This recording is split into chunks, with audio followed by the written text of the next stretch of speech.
La vie est vraiment simple, mais nous insistons à la rendre compliquée. Cet adage pourrait résumer la situation du Racing au regard de tous les hauts, tous les bas, toutes les frustrations, toutes ces joies, toutes ces déceptions, tous ces sourires, toutes ces incompréhensions, tous ces petits moments de bonheur, c'est tout qui auront accompagné joueurs, staff, dirigeants ou supporters, tous ces amoureux du club artésien. À travers toutes les émotions de ces 11 mois de compétition et de préparation, retour sur ce voyage en sang et or.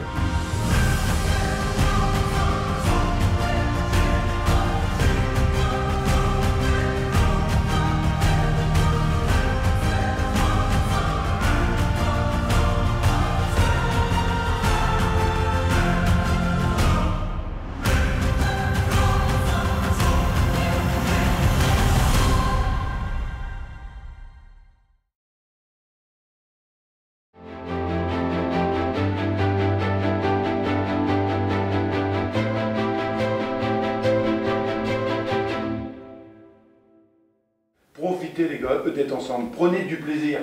Le plaisir, c'est ça qui donne la réussite. On parle souvent de plaisir de jeu, etc. Mais bien sûr, mais c'est surtout le plaisir d'être ensemble. Et on sera ensemble, on va être ensemble, quoi qu'il arrive. Quoi qu'il arrive, on va être ensemble. De tout cœur les gars, faites une grande saison, mais surtout, soyez vous-même par rapport aux gens qui vous aiment, votre famille, vos amis et tous les gens qui sont autour. Si on est nous-mêmes les gars, si on est naturel, les gars, on va réussir et on ne peut que réussir. Allez, grande année les mecs. Parenthèse, dans le championnat de Ligue 2, le 32e de finale de Coupe de France face à un pensionnaire de l'élite, le FC Metz. Et si le Racing a rendez-vous avec Dame Coupe en ce début du mois de janvier, c'est qu'il avait bien fait le travail lors des tours précédents en éliminant Marc-en-Barœul et Wascal. Le public venu nombreux assistera à une belle qualification acquise en toute logique 2-0. Mais il ne faut alors pas se tromper d'objectif, la priorité c'est bien le championnat. On a besoin de victoires pour la suite, mais en même temps c'est une autre compétition et c'est un match qui est derrière nous. Et encore une fois je vais me répéter, mais moi ce qui m'intéresse c'est uniquement le match de tour. Le stade de la Vallée du Cher, première étape de l'année 2017 en Ligue 2. Une échéance bien maîtrisée jusqu'à la 79e minute.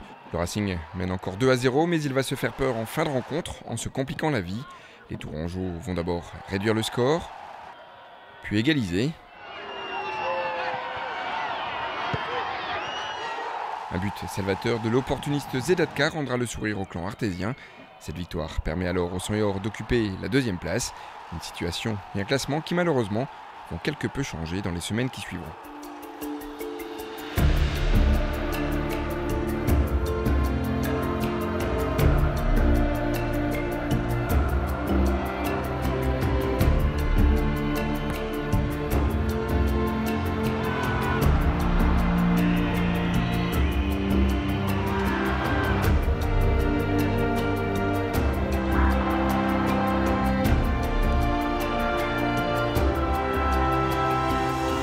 Salut à tous, 22e journée de Ligue 2, le Racing effectue l'un des plus courts déplacements de la saison en venant affronter Amiens ici au stade de la Licorne. Les hommes d'Alain Casanova veulent avoir une réaction d'orgueil après la contre-performance face à Nîmes à domicile. C'est bien joué là pour les Lensois avec la frappe de Christian, elle a été repoussée peut-être par la main, c'est pas terminé avec Christian. Là cette fois-ci il y a un penalty. Voilà Christian qui il y a quelques instants réclamait une main, il a continué son effort, il s'est fait accrocher et les Lensois qui vont bénéficier d'un penalty.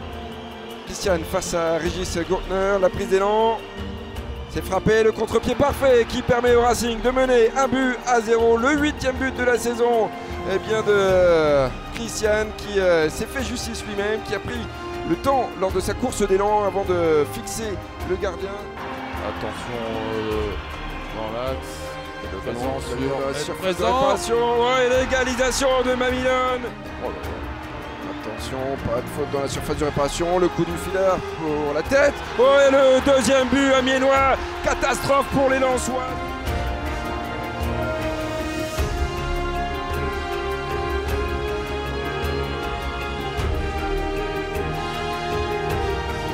Malheureusement les Lensois qui avaient 3 points en poche il y a de cela, on l'a dit, quelques secondes, et bien vont repartir de la Licorne bredouille après une deuxième mi-temps plus compliquée.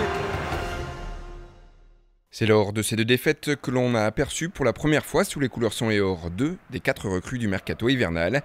Si Daniel Oparé et Kermit Erasmus ont fait leur baptême en Ligue 2, il faudra patienter pour voir Thomas Efestion et Habib Habibou. 4 arrivées pour compenser quelques départs. Clonaridis et Banza sous forme de prêt pour gagner du temps de jeu. Landre, Chevalier et Olsen, quant à eux, n'entraient plus dans les plans du staff et du club. Leur avenir s'inscrivait ailleurs. C'est ainsi que la page RC Lens se tournait définitivement pour ces 3 membres de l'effectif. Sur le terrain, les choses ne s'arrangent pas puisque l'aventure en Coupe de France se termine en 16e de finale face aux amateurs de Bergerac. L'inquiétude grandit donc chez les supporters, d'autant qu'en championnat, le surplace va se poursuivre avec 2 résultats nuls et vierges face à Troyes et Bourg-en-Bresse. Avec un bilan de 5 points sur 15 depuis la reprise, les sang et or se doivent de réagir. Le classement n'est pourtant pas alarmant et les joueurs, eux, se veulent confiants et conscients. We are aware that in life, also in football, the things are going ups and downs. There's a lot of ups and downs, so it's important now to get up fast, you know. And in the locker room, it's good. It's good. We are doing our job. We are trying every day to progress, every day to learn something new, and to improve those things that we have to improve.